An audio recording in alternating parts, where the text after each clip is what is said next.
Hey, welcome back once again to Infinite Jeff, the project where I, Jeff, read the book Infinite Jest to you one page at a time, one day at a time, more or less. Sometimes I just do 5 at a time and upload them. I've been doing that lately. I settle into routines. That's just who I am.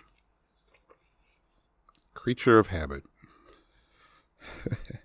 Page 296. Here we go. Court.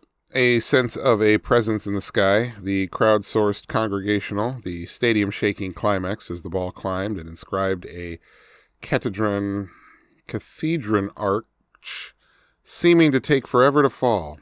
It never even occurred to him to ask her what sort of demeanor she preferred. He didn't have to strategize or even scheme. Later, he knew what the dread had been dread of. He hadn't had to promise her anything, it turned out. It was all for free. By the end of his freshman fall in BU's championship of the Yankee Conference, plus its non-victorious but still unprecedented appearance at Las Vegas's dignitary-attended KLRMKI/Forsythia Bowl, Oren had taken his off-camping housing subsidy and moved with Joel Van Dyne, the heart-stopping Kentuckian, into an East Cambridge co-op 3 subway stops distant from BU, and the all-new inconveniences of being publicly stellar at a major sport in a city where people beat each other to death in bars over stats and fealty.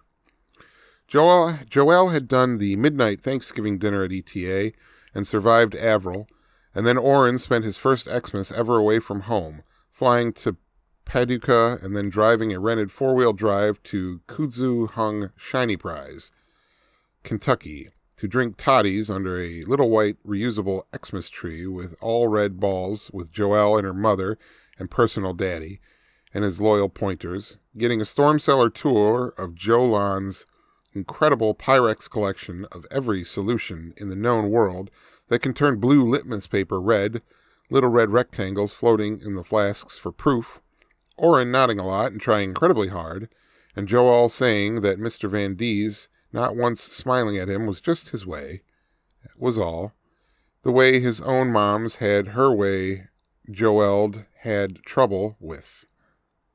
Oren wired Marlon Bain and Ross Reet and the strabismic Nickerson that he was all by all indications in love with somebody. Jesus Christ. Sometimes this shit is hard to read. Freshman New Year's Eve in Shiny Prize, far from the ONANite upheavals of the New Northeast. The last PM before subsidization bleh, was the first time Oren saw Joel ingest very small amounts of cocaine.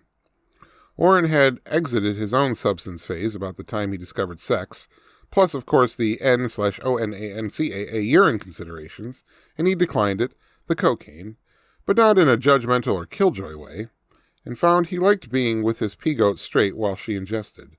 He found it exciting, a vicariously on-the-edge feeling he'd associated with giving yourself not to any one game's definition, but to yourself, and how you unjudgmentally feel about somebody who's high, and feeling even freer and better than normal, with you alone under the red balls.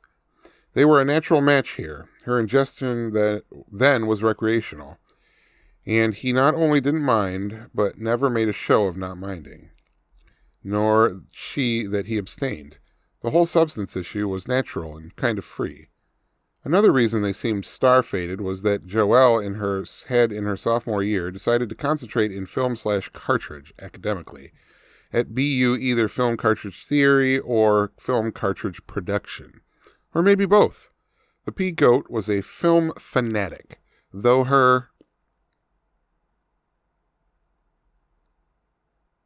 Yeah. Page 296.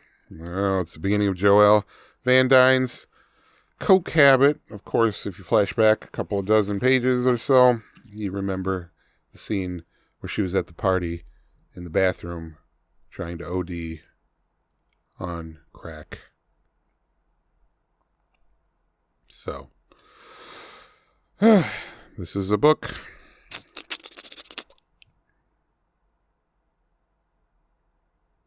Good night.